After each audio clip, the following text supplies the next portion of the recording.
Well, we're back for part 3 with Chuck Hartke, and Chuck, this is the part I've been looking forward to, part where we get to discuss a little bit about your time as the director of the Department of Agriculture. But I wanted to ask you just a couple more quick questions about your time in the legislature.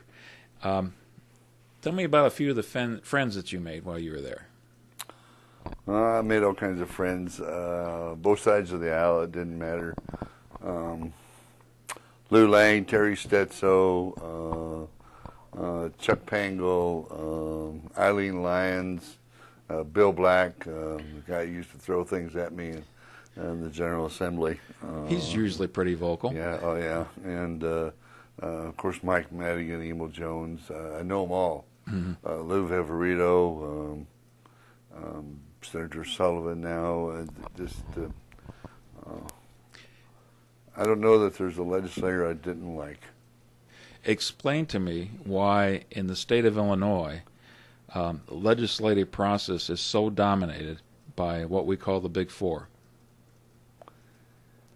The Big Four, Speaker Madigan, Speaker of the House, been there forever. Emil Jones, President of the Senate, Frank Watson, Minority Leader in the Senate, and the Majority Leader in the Illinois House. Those are the Big Four. They're the ones that get together with the governor to cut the final deals, whether it be the budget or whether it be for education or university monies or whatever. They're the ones that make the final decision on how the pie is divided up each and every year and where those monies are going to come from. A committee of 7 can get things done. A committee of 25 people can't decide anything. And so it comes a point where you have to sit down and say yes or no, and the top 4 are the ones that make the decision, with the governor's help generally on major issues in Illinois. But it seems like in Illinois that's such a more dominant feature of the way we legislate than in many other states. Would you agree with that? Yeah, but we've always done it that way. So well, what is a little bit smaller fish, somebody who obviously had a lot of influence, but did you feel oftentimes that you were cut out of the decision loop because of that factor? I don't think so. I don't think I was cut out more than anyone else. And if you didn't like the process, then take out one of the 4 and be one of the 4 there. That's my philosophy. I just think that if you don't like it, then fix it. Fix it in your way. You go at it and get enough people to do it. Now, if I didn't like Mike Madigan, we'd have voted against him, and I'd let a charge against him. But I respected him. I thought he was a father and a grandfather to all of us. Well, he was Speaker the day you got there. He was Speaker the day you left 18 and a half years later. That's right. What is it about Mike Madigan that makes him such an effective leader? I don't think he forgets a thing that he's told. He's a workaholic. He has the heart and minds and soul of the institution of the General Assembly in his interest each and every day. I think he's the most honest politician that I've ever met. He knows everything that he's ever done. He'll never ask you to vote against the people of your district, and I think he has the respect of his enemies as well as his friends. Now, Illinois politics is the subject of much discussion since we have a senator from Illinois running for president right now. And maybe this is a bit of an oddball question, but if you were to rank the most influential politicians in Illinois right now at the state level. You've got the mayor of Chicago, you've got the governor of the state, you've got Mike Madigan and Emil Jones. How would you rate them? Most powerful to Right down the ladder. Oh, it would have to be Mike Madigan. Is the most powerful. Is the most powerful. I would say more so than the mayor. Mayor of Chicago, but he'd be number 2. I think we have to look at Lisa Madigan as number 3. Lisa, the Attorney General. Oh, yeah.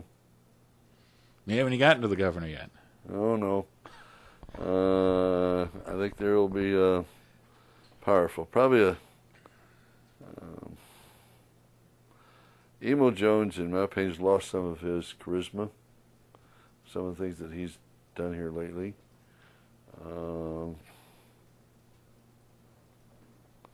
I like Senator Sullivan. I like Lou Viverito.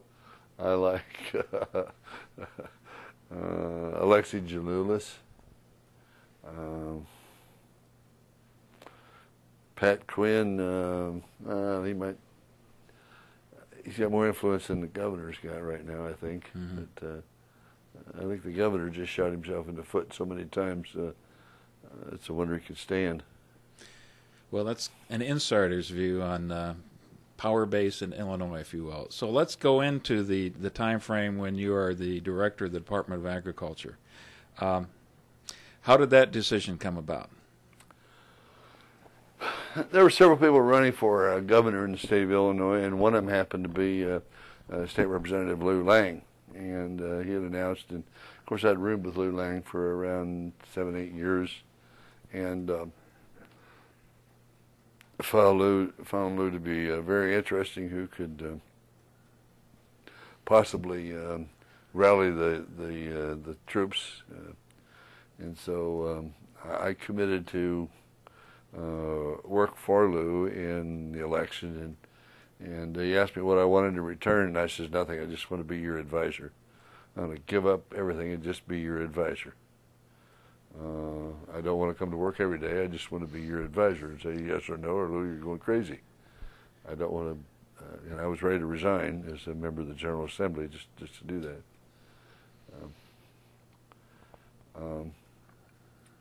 Anyway, then Governor Rod Blagojevich also was running, and his numbers were looking pretty good, and he came to me and he asked me if I would support him, and I said, can't. I says, I've committed to Lou Lang, but he says, well, can I be your number 2 guy then? I said, sure. You want to run for lieutenant governor? He says, no, that's not what I had in mind. He said, if Lou drops out of this race, would you endorse me? And I said, sure. And I says, but I want to be your director of ag. He says, you got it. Did you know Paul Vallis? Because he was also one of the Sure. prime candidates at the. Sure. But he didn't know me. I mean, I know of him. Right. He didn't know me at all. So he never approached me, never talked to me. So His base was strictly in Chicago. right. And so Rod was reaching out to Southern Illinois, and he was reaching out to agriculture, and he needed agriculture's support. And so I guess he figured if I was supporting him, I'd bring a bunch of other people. Mm-hmm. And Did you campaign for Blagojevich? yes, I did. Mm-hmm. And how active were you on the campaign trail? We went to several events, not only in the district but outside the district here, and spoke on his behalf, not only in the primary but also in the general election. Then I was also he also called me several times to meet him at various places, Springfield, Mount Vernon, Murfreesboro, to meet him, and to plan to be with him when he went to address an ag-related event. Mm-hmm. And I would brief him on the price of corn and the price of eggs, and or whatever is going on in agriculture crisis that day. Did you end up then? You were his spokesman for agriculture during the entire campaign. Then? No, I didn't say that. Okay. What I got said was that wrong. What I said was he would call me for advice. I was not his spokesperson. Okay. For agriculture. Well, my apologies. Well, there's a difference. To be a spokesperson, the media would come to me and say, here's the governor's position. And no, I just advised him, and then the governor was asked by the media what's going on with the crops in Illinois? And Rod would say, it's my understanding that the crops are looking real good. We're about 85% of last year, or da-da-da-da-da, you know. Or the price of milk has gone up recently. I've been told that it's, you know, such and such, and this is because, just advisor, not just spokesperson. Okay. Spokesperson, he would say, go talk to Chuck, but he didn't. What was the nature of your relationship before he approached you? How well did you know him? Rod and I served in the Illinois General Assembly together. He sat right there behind me. Okay. And I know he had a few years out in D.C. D.C. Did you keep track of what he was doing at that time? Nope. Okay. I was shocked to hear that he was running for governor back here in Illinois. He was going to give up being a congressman. It really shocked me. Because of the national level limelight he had out there? Why come back to Illinois and run? We just had a congressman that tried that. Pritchard didn't work. Now why would accept that he was from Chicago?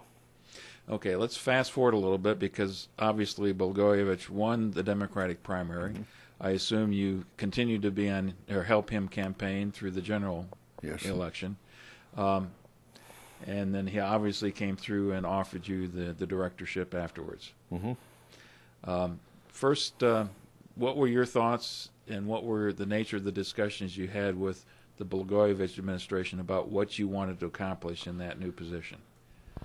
Well, it was a given. I was the governor's choice. It was just a matter of him making a recommendation to the Executive Appointment Committee for me to be approved as his director. And a couple occasions, the governor and I talked before he was governor that I wanted to do some traveling to really promote Illinois agriculture throughout the world. Travel overseas, then? Yes. Did you have some places in mind? Yes. I wanted to go to Vietnam and to China and Japan and Korea. I wanted to go to Canada. I wanted to go to Mexico. These are our big customers. This is where we sell most of our Illinois corn and soybeans and things that we produce here. I wanted to go promote pork. Korea and Japan and China are big importers of our products. So I wanted to go there and promote these things. And he came back to me and says, well, how about India? I says, well, I don't know that they eat a whole lot of pork, but I know they eat corn and soybeans. You want to go to India? Fine, we'll go to India. Yeah. As it turned out, we didn't go anywhere. Didn't go anywhere then? Didn't go anywhere. When you first got the department, can you describe the shape of the Department of Agriculture when you got there? On December the 31st, 2003, there were 647 employees of the Department of Agriculture. When I got there on May 16th, there were 525. What happened? 120-some people retired. They took the early retirement. There had been no director because Joe Hampton left in October. He took the job, as you recall, at the Department of Natural Resources. Resigned his job at $110,000 and took a job at $100,000 at the Department of Natural Resources. So there was no director. We went through about 3 or 4 assistant directors, acting directors, wannabe directors, whatever. I was hoping to be there by February the 1st. Senator Ricky Hendon, who was chairman of the Executive Appointment Committee, was bound and determined that he was going to get a pound of flesh out of the governor and demand that the minority hirings at the Department of Agriculture were more brought in line with what the state of Illinois is. Mm-hmm.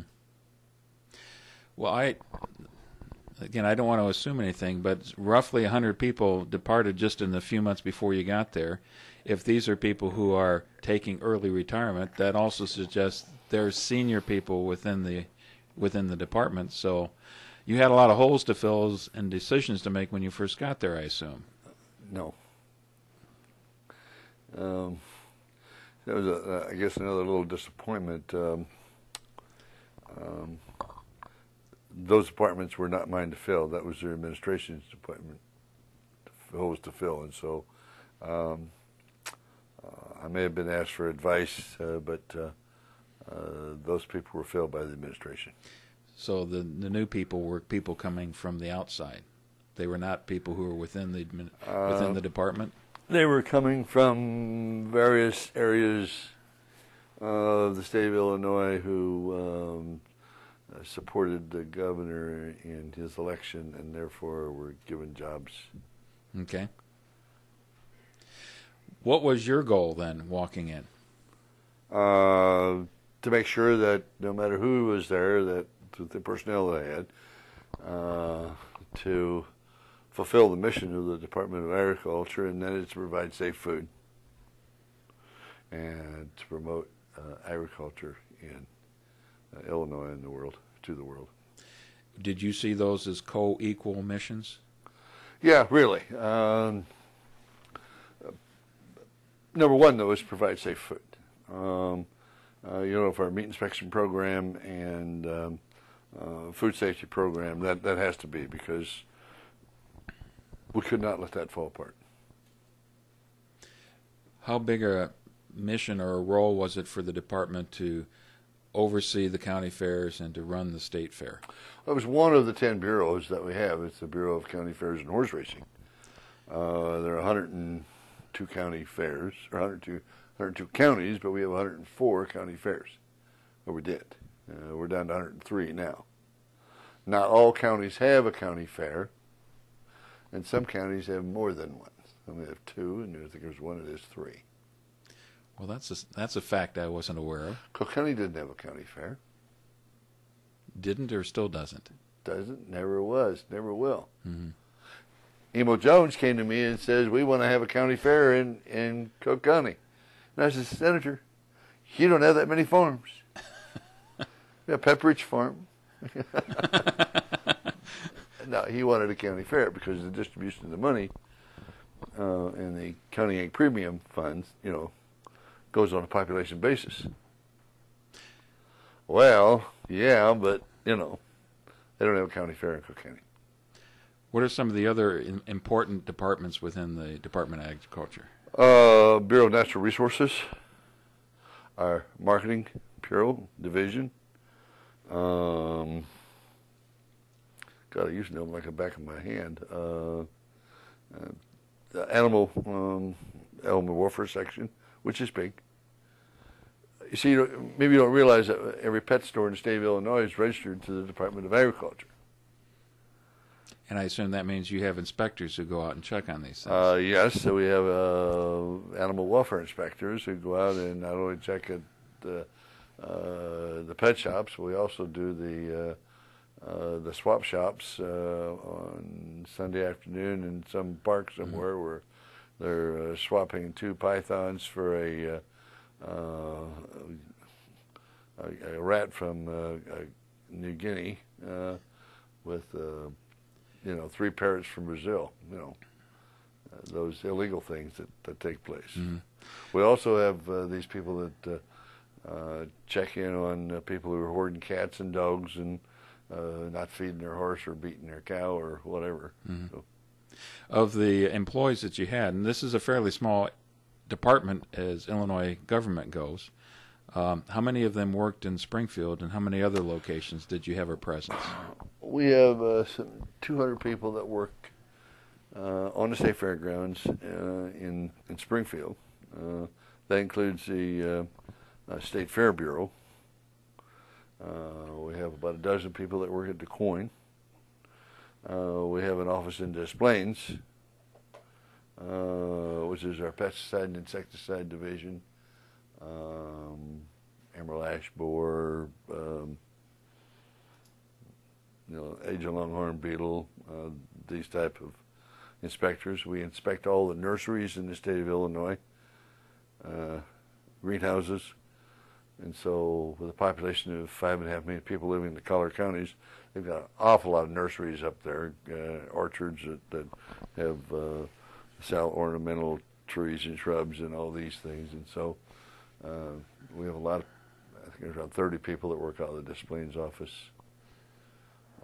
We have about 100 meat inspectors and supervisors working in processing facilities throughout the state of Illinois. We have our testing division on pesticides and insecticides that work in Springfield. We have our marketing division of around a dozen people that promote the food processors in Illinois. I think we're number 2 or number 3 in food processing in the United States. Everything imaginable. Mm-hmm. Did you have any relationship with University of Illinois? Because it has a huge, agriculture has a huge presence there, or Illinois State, which also has an agricultural department. Yes, we conversed weekly at least, if not daily, with many of the operatives at these 2 universities, as well as Southern Illinois University, Carbondale. But no direct oversight over them? Nope. Let's go through some of the issues that you faced. A little side story, Dean Easter, the University of Illinois, the Dean of Agriculture, mm-hmm. was my son's advisor when he was going to U of I. Very good. So that probably didn't hurt then? No, we knew each other quite well. I did want to cover some of the issues that you faced as director, and I'm sure you can bring up some more. But let's start off with the one that has to be on every director's top of the list, and budgetary issues. Oh, that was always a headache. You're rubbing your head when you say that. Well, in the first place, this entire administration, the 5 years almost 5 years that I served him, every budget was a battle because we have so many things you want to do. First place, you want your employees to be happy. You want to give them a raise. Those things weren't happening in any part of the state budget. You wanted to make sure that you had the necessary funds to provide safe food, and now comes the question of promoting agriculture. Well, how much are you going to spend on promotion? Where you want to go, how many places you want to be. My guess is you have to find the money to ensure the safe food supply. Yes, that has to be done, absolutely. And so if we have to switch other parts of the budget, fine, then we have to do that. And so it was always frustrating because I could see where money was leaving the department because of some silly rule or law that some damn legislator passed 18 and a half years sitting as vice chairman of the House Ag Committee. And now this guy's got to implement those laws, and he sure wishes he had.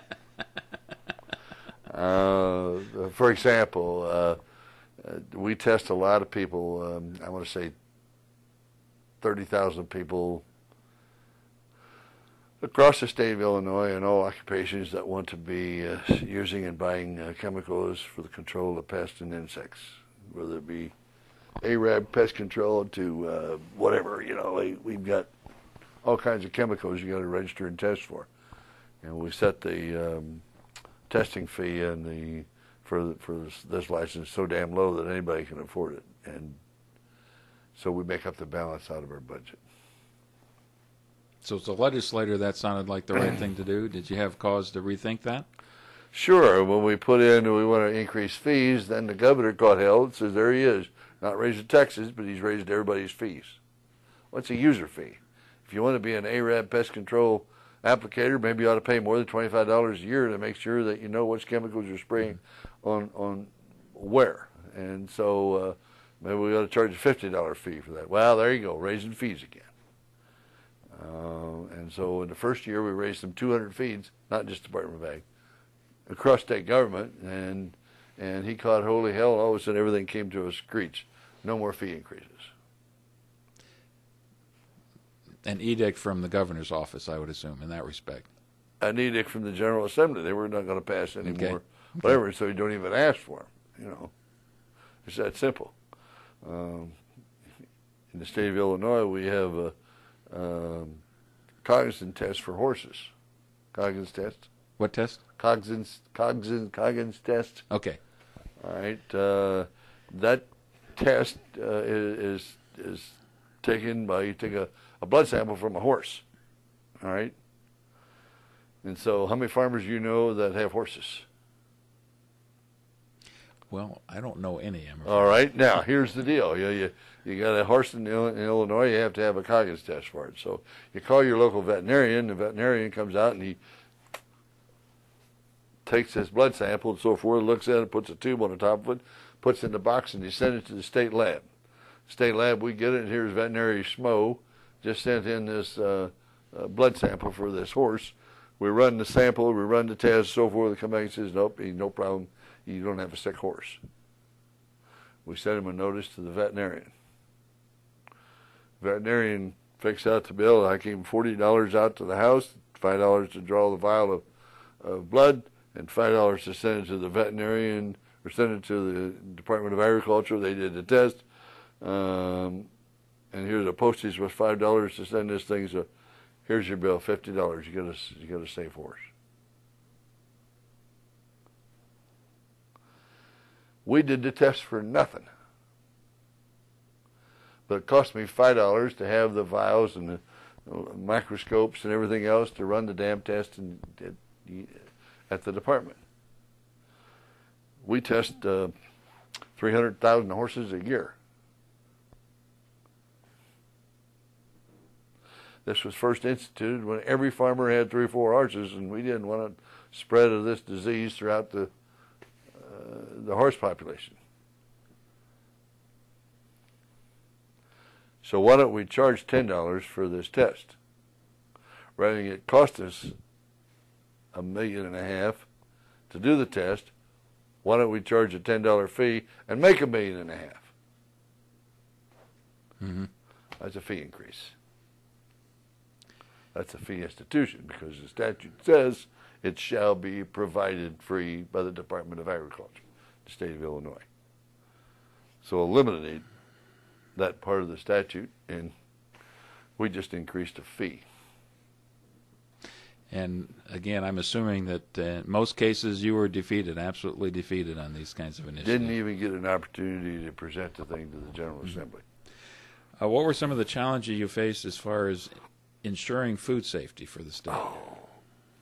Finding it enough good qualified people who want to stand in the slaughtering plant all day, cold in the summer, or cold in the winter, hot in the summer, smelling animals, watching them being slit from throat to the bottom of their bodies, and everything spilling out, and getting people to stand there and getting paid $25,000, $30,000 a year to do this for a living and keep them happy.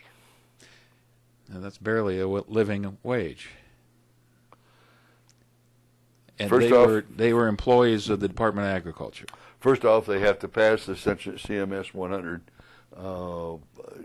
test for becoming a meat inspector in the state of Illinois. They got to know math, they got to know biology, they have to know a little English to write everything down they're seeing. They have to know how to follow the rules and procedures. Then they have to go through a food sanitation training course down in Texas that we'll pay for.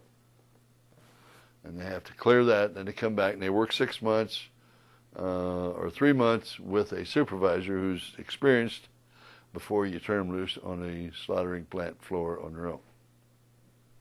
Okay? And they're all doing this for maybe the $30,000, $35,000 for their starting pay. Now, that's union, but once they're there a year or two, they get moved up to 40 and to 45. 50 is about top pay. Now, what do you do for a living? Oh, I stand in the slaughtering plant where we watch chickens getting their heads cut off all day, and the feathers are flying, and the guts come out, and it just stinks like hell. But anyway, if it's a little bit dirty, I shut the place down, and everybody loves me.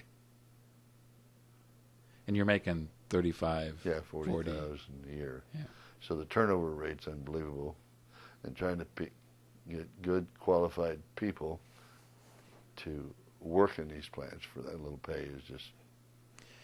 And the downside is if something happens, the Department of Agriculture is at blame because you're not providing us for food safety. So a revolving door in that respect. sort of. You mentioned earlier when we had our pre-interview monkeypox. Oh, yeah. That was one of the first issues I had to meet when I got there. We had a pet shop that had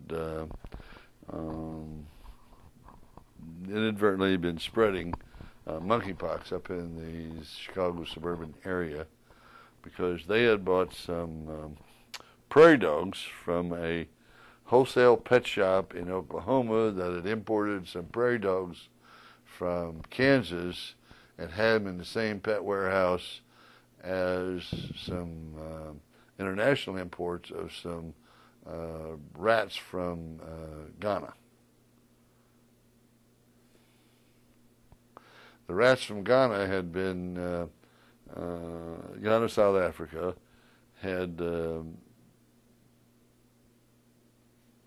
contracted monkeypox from the monkeys in the wild in the jungles of Ghana, South Africa. And the incubation period was enough time just to get them over here to where they developed that at the warehouse, then exposed the prairie dogs. The prairie dogs were brought up here, and the prairie dogs were then sold to families up here. And they're just cute little things, you know.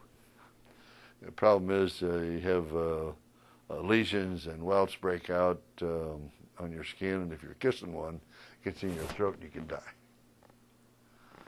Now, problem was up there, they had a couple, it was around the end of May, and they had this couple had given their daughter, newly graduated 8th grader, going to be a freshman, a little prairie dog for a graduation present. The parents left town, kid threw a party. See the picture here? Kid threw the party, and 16 little girls, 16-year-olds, sitting around. Oh, let's see your little prairie dog, and they're all playing with this little prairie dog, and they're all kissing this little prairie dog. Now maybe the guys were drinking beer. I don't know. None of the guys got sick, but the gals did. And who'd you have over this weekend while we were gone? Nobody. She can really talk. She's in the hospital, tubes in and out of her. She's not going to explain to her parents that she had a damn party while they were gone. Okay, the pet shop heard about it, what was going on. We finally tracked down the pet shop because they were bought with cash, no MasterCard or anything like that. And so we got into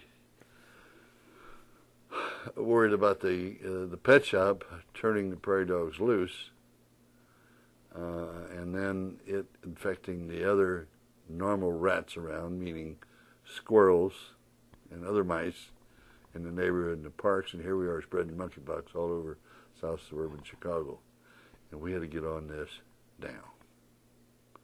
You talk about CSI and everybody else getting in a criminal scene investigation. We had people scouring rats in back alleys and so forth around this pet shop trying to find some damn prairie dogs that we couldn't find and never did find them, but we were catching cats and dogs and rats and doing testing to make sure that it wasn't spread. Now, it was a headache. That was my first week on the job. The first week on the job, could you have imagined that be the kind of thing that the director of the Department of Agriculture did? I didn't even remember that we governed pet shops. So it's kind of a rude awakening. Just yeah, why do I want this job, you know? But they were lots of fun. We visited a lot of county fairs and went to every state fair and got to know a lot of good people in agriculture across the entire state of Illinois, and nationally and internationally. One that's gotten a lot more attention in the press, at least, for the last few years, soybean rust. Oh, yeah. Was that a challenge for you? It was, yeah, it was a challenge, but not as tough as, I mean, it was so slow moving. It's like watching paint dry, you know. It just, it's not here yet, and that's 4 or 5 years, but something to be very concerned about that we get it. I thought this year we would probably get it, simply because we had strong winds out of the south. It was lots of moisture, cool, and I thought it would bring it up into the Midwest sooner. But it keeps creeping further north, but it's not here yet. Asian longhorn beetle. I came in the back door with the Asian longhorn beetle, and that's because that was started before I got there. But the emerald ash borer was my baby, and that, of course, was probably here 2 or 3 years before we knew it or could find it. But what kind of things did the department had to do because of the emerald ash borer? Well, we've spent a lot of time and money and energy on our personnel working with the federal government. Most of the money is federal that's coming in for the emerald ash borer, as was the Asian longhorn beetle. How about this seems to be a hot topic, animal identification, animal ID programs? When you look at the movement of livestock and livestock production today, it's totally different than it was 10, 12 years ago. It's not Big Brother interested in where in the hell you are, what you're doing, how many hogs you got, how many chickens, how many cattle you got. We just want to know where they've been. If you had your if your son come home at night after being out and you come home with a black eye and teeth marks in his ear and cut up and clothes all torn up, you say, where in the world have you been? And that's all we want to know. Can you explain why that's important? It's important because we have livestock today that are born in North Carolina, shipped to Iowa to be raised. They're born in North Carolina, raised from 3 pounds to 10 pounds, shipped to Iowa and to a nursery, and they're taken from 10 pounds to 50 pounds, and then shipped to Illinois from 50 to 270 pounds, and then taken to Bridgetown. They're not raised, born, and slaughtered in the same location today.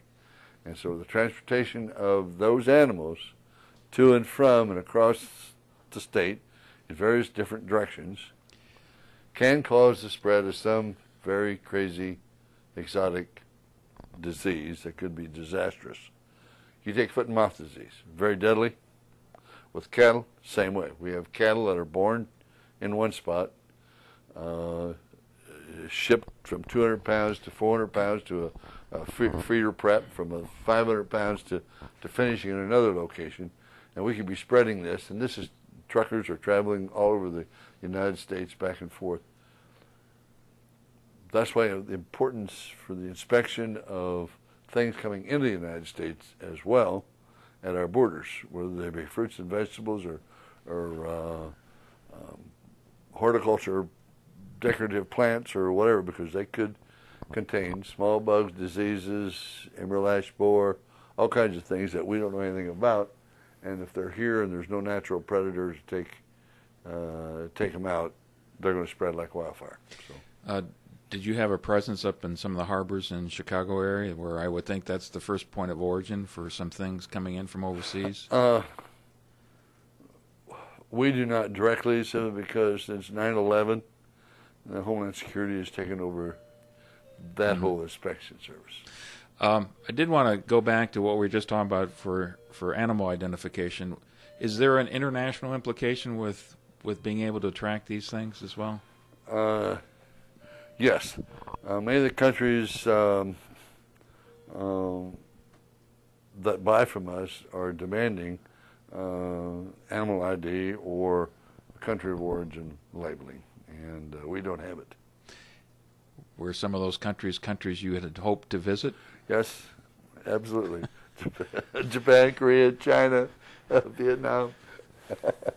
Yeah, I know it's a really big issue right now for Korea. Oh, yeah, and Japan as well.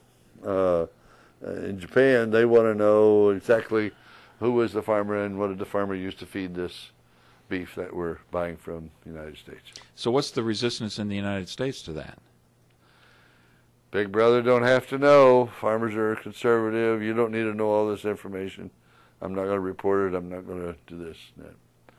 I think the time will come before when slaughtering plants will say, okay, where'd you get this steer?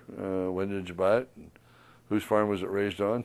Whether it be because of BSE, foot and mouth disease, you name it. You name the disease we haven't even heard of yet. Well, we're hundreds of feet away from an operation that you still run yourself for hogs. Did you have any problems with that? I had no problem with it, no. Do you have some neighbors who you know have problems with it? Oh, yes.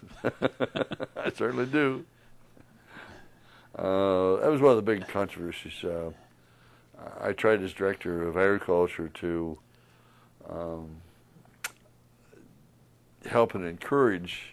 It's a volunteer system.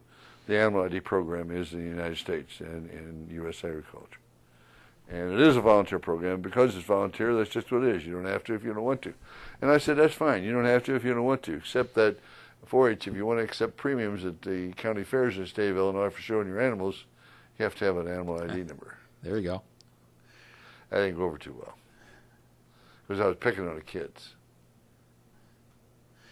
Well, you can't win, can you? I didn't win that one. Here's another issue that's really been prevalent in the news here in just the last few years, and that's the whole discussion about bioenergy, especially ethanol, biodiesel with soybeans, and even biomass. Mm-hmm. What was the role of the department in that? The Department of Agriculture promoted all the biofuels and refineries and biomass and all those concepts and processes. However, financially, we did not, because that is economic development, and that was under the Department of Commerce and Economic Opportunity. But your official position as far as these things were concerned was what? Oh, we promoted all of them and encouraged all of them every way, shape, and form that we possibly could. What would Chuck Hartke's position be on the efficiency of ethanol production? It's the most efficient program that we have going right now for an alternative, natural, renewable resource. If we get the necessary enzymes to make ethanol out of biomass, meaning switchgrass and so forth, I'm for it. If we can make it for $1.50 a gallon, I'm for it. Right now, it's not that way. It's $5, $6, $7 a gallon for that stuff because we haven't figured out the enzymes that are necessary to break this down. Well, there has been some criticism recently about ethanol production that you have to use an awful lot of petroleum products just to produce just a little bit more in terms of ethanol products. Propagated and promoted by the oil industry in Illinois. Okay. So you're not buying that argument? No, I'm not buying that argument at all. No, I am not, because it's costing us a ton of money, a trillion, millions and billions and billions of dollars to ensure that we even have oil. Now, if they don't want ethanol, okay, fine, then what is the alternative? What is the alternative? Show me an alternative. You want to go to nuclear? Fine, we'll go to nuclear. No, there's some people that object to that.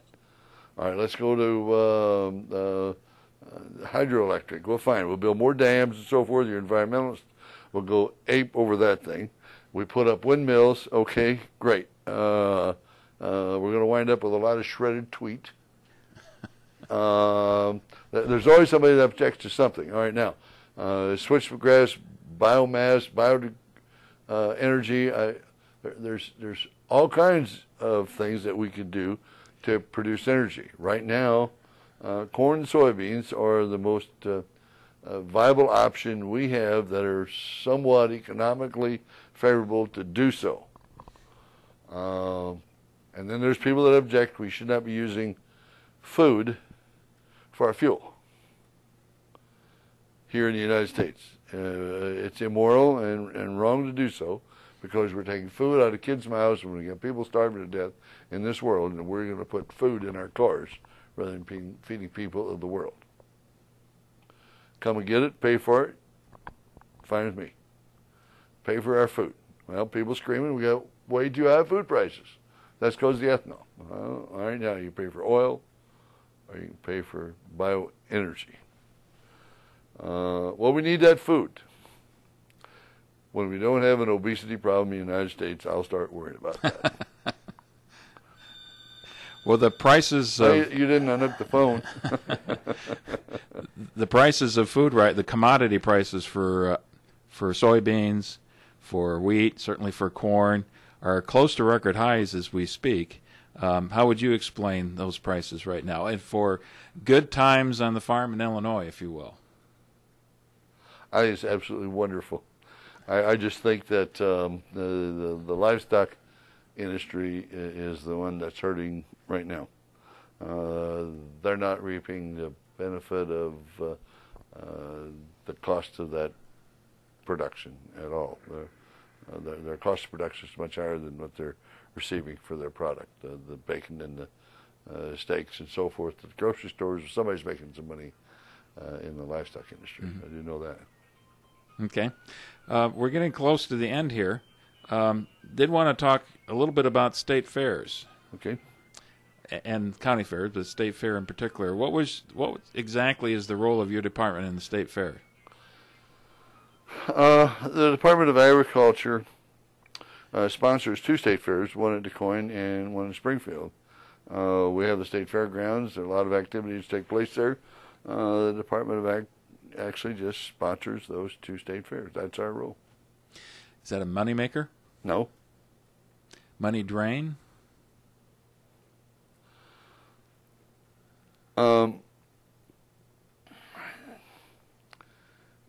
It is money used to showcase Illinois agriculture. Very well put.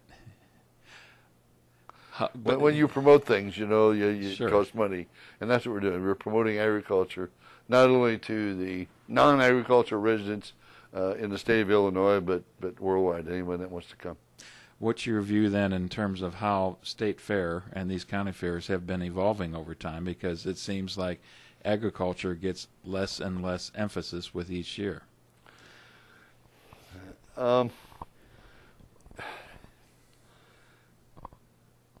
True. I think that's correct. There's getting to be less agricultural emphasis at the state and county fairs, and it's one of the things that I try to revive. And what we need to do is make it more of an educational process for individuals. A hands-on teaching 10-day seminar about agriculture and agriculture production. How you do that with a budget that's cut every year is very difficult. You need to move into the high tech to get it done. So, what haven't I talked about during your time, your tenure as the director of the Department of Agriculture, that you'd like to address? Oh man, I guess the Department of Agriculture and being the director was one of the best jobs I ever had. Enjoyed almost every minute of it. It had its challenges, it had its opportunities. I just wish I'd had more of an opportunity to travel. I got to meet a lot of very good people, directors from other states, and help to understand their problems in the national picture as well as the international scope of food production and food processing. And it was just a great experience to be for this poor little farm boy from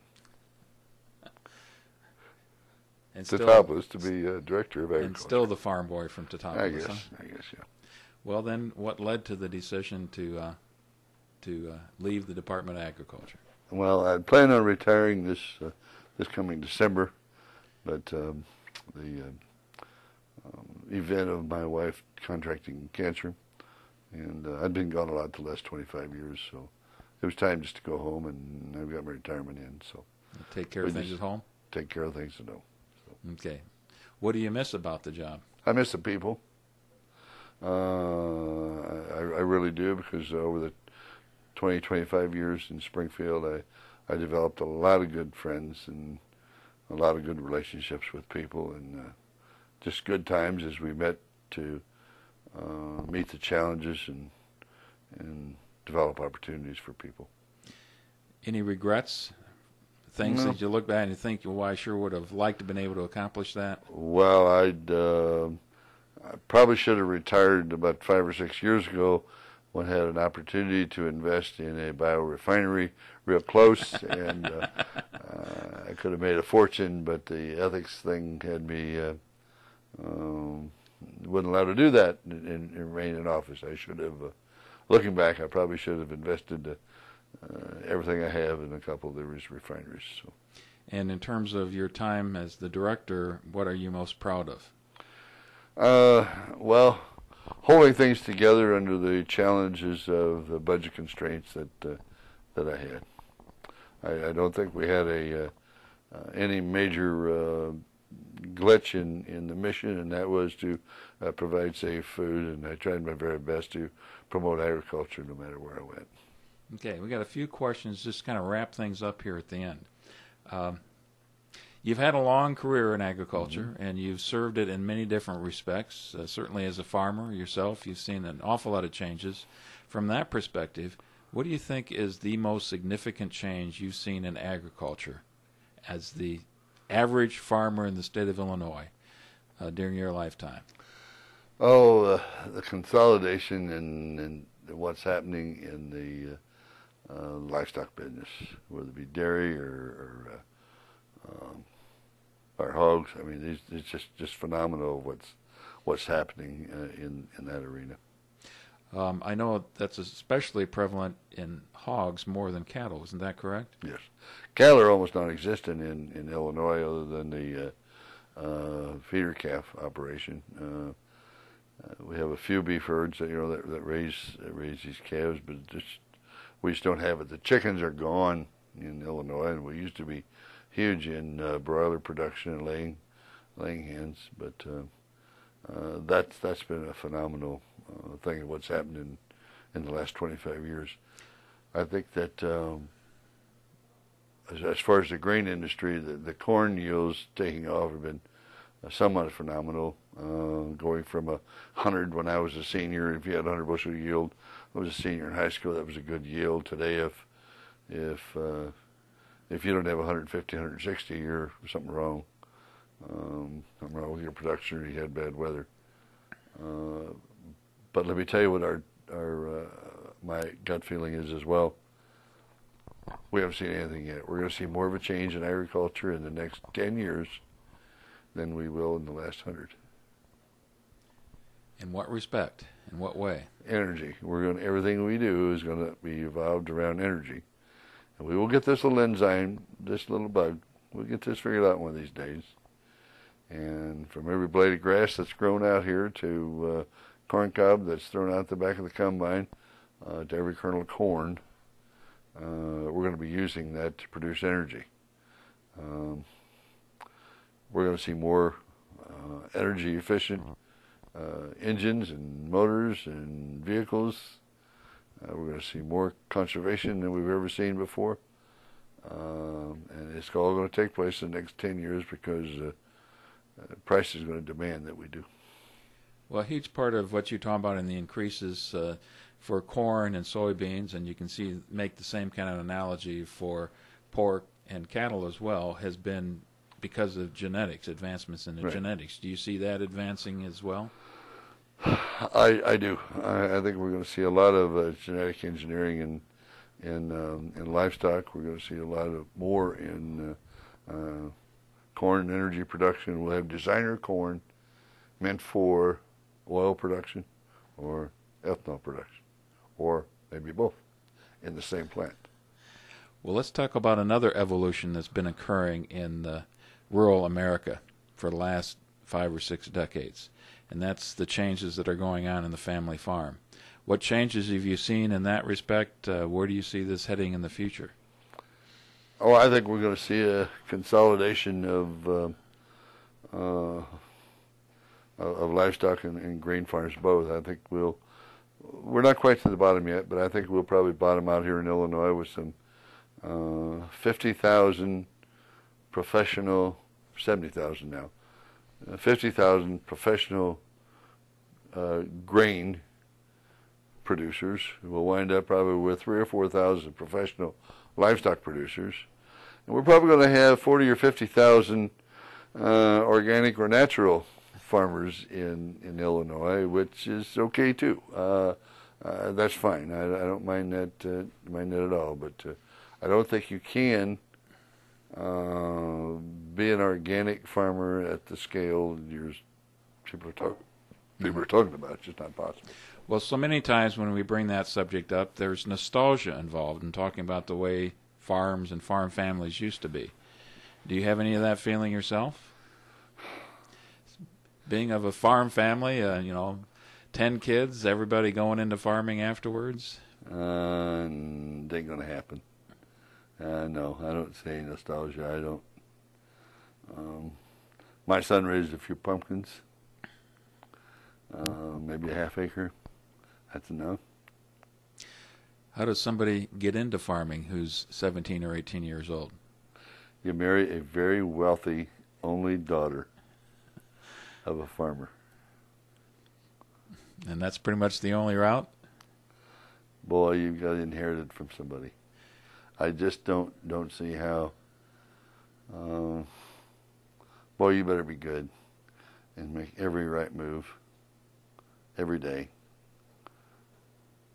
Well, you've painted a somewhat grim picture in that respect. Oh, I think, now wait a minute. Farmer. Farmer, yeah. Farmer. Actually, a dirt farmer. A guy out there in the field. The investment is so great.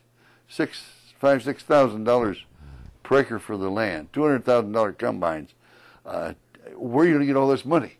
You better be a professional gambler to start with and put together one stake and gamble it right in order to even begin. Or you'll be able to fast talk a lot of widows into leasing this thing and a banker to loan you the money even to get the tractor to lease. And then you still got your operating expense to come in to make it pay. You better be one good talker at 17 years old or 20 years old or 22 years old to get this done. Well, I saw a picture of your grandson up on the mantle over here. Let's say that your grandson comes and says, "Grandpa, I think I want to be a farmer." Come on, you got a learning process. Come with me. Work with me every day here. Let's get started. And what would you say to him about going to school? Absolutely. You will go to school. And what school would you recommend? He's probably going to go to somewhere to become a professional tennis player. So maybe he's not the best example here, huh? No, but I got a granddaughter or two there that are interested in this, and so they better find somebody who wants to team up with that knows what they're doing. Is there any better place to go than University of Illinois? Not that I can think of right now. Boy, that ought to get me points with Dean Easter. Yeah. Animal science or ag economics or something like that as a major? Both. Okay. Absolutely both. They need it. Well, I think you've already answered this, but are you optimistic about the future of agriculture? Absolutely. We talked about what is agriculture. You talked to me about a farmer, being a farmer. You don't have to be involved in the dirt production of agriculture to be a farmer or be involved in agriculture. Genetic engineering was at Monsanto, Dow, Eli Lilly, all of them have spots for individuals who have the ability to open up their minds, to put things together, to make food bigger, better, safer, and more production. Well, those are farmers as well. You've hit it, just the diversity that this project that we're working on here and that you're a part of, the diversity that is agriculture in Illinois today. It's all of the thing. When I first became a member of the General Assembly, they have things called pages, little pages. Mm-hmm. My daughter wanted to be a page, and I says, no, I'm not going to appoint you to be a page. That's maybe somebody else will, but I'm not going to. I don't want you there every day. It's not a good atmosphere for you to be in. And so she was 17, 18 at the time. And so she asked Senator Bill O'Daniel. Bill O'Daniel said sure. So her and Senator O'Daniel, she was a page for Senator O'Daniel. Met a little gal by the name of Tammy from Clay County. So they stayed together in Springfield, Tammy and Kim. Tammy today is the chief operating officer at the Monsanto plant in St. Louis, over the 6-8 state region, whatever. Her dad's a sheep farmer, but she just went to the university, got a degree, in engineering and biochemistry, and so she knows what she's doing, and she's making about $150,000 a year now. Is she involved in agriculture? You bet she is. Okay, I think we're at the point now. I'll give you one other opportunity to say whatever else is on your mind here, Chuck. I just want to thank you very much for giving me the opportunity, and I hope this project is very successful and that I haven't messed up too bad in my It's been a blast for me. Thank you very much. All right. Thank you.